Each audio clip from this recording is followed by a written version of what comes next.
যে আমাদের চাঁদপাড়া স্টেশন ভেঙে চুরে কি করেছে গাইজ, আর কি বলবো। তো আমরা এইসব দেখে আমরা ট্রেনে উঠলাম। আমাদের ডেস্টিনেশন হচ্ছে হাবড়ায়। আমরা দু বান্ধবী এক জায়গায়, ওরা দু বান্ধবী এক জায়গায়, আমরা চারজনে যাচ্ছিলাম হাবড়ায়। বেশ সুন্দর পরিবেশ উপভোগ করতে করতে। কি গরম যে লাগছিল গাইজ, এই গরমের মধ্যে বাবা এরা কি করে যে বেরোয়। তারপরে ট্রেন থেকে নামলাম, নেমে হেঁটে হেঁটে এই পাড়ের থেকে ও পাড়ে যাচ্ছিলাম এই রোদের মধ্যে, গরমের মধ্যে। আর ভালো লাগে না গাইজ, উফ কি যে গরম।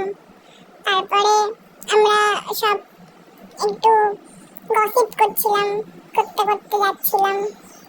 গসিপ যখন করছি তখন প্রতিষ্ঠা আমাদের সবাইকে বলছে আমরা নাকি পাগল। ও নিজে পাগল তা বলবে না, ওরটা আমাদের ঘরে চাপিয়ে দিল। আমরা ওসব মাইন্ডে না নিয়ে এগিয়ে চললাম ডেস্টিনেশনে।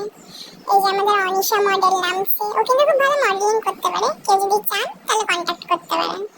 তো তারপর আমরা এই হাবড়া ভিড় জ্যাম কাটিয়ে আমরা জুডিওতে যাচ্ছিলাম। এই যে আমরা জুডিওতে চলেও এসেছি বলতে বলতে। তো জুডিওতে এসে আমরা একটুখানি ফটো তুললাম। তো তারপরে এরা আলোচনা করছে, ভাই জুডিও আমাদের অকাত বুঝিয়ে দিয়েছে, কম বাজেটে কিছুই নেই এখানে, বড়লোকিয়া জায়গা যাবে এরা, টাকা নিয়ে যাবে না। তা বললে হয় গাইজ। তো তারপরে আমি বলছি ভাই আমি কিছু কিনতে আসিনি, তোরা কিনবি আমি দেখবো, আমি আমার জিনিস অন্য জায়গার থেকে কিনবো। তারপরে এরা জুতো ফুতো কি সব দেখছিল, জুতো প্যান্ট।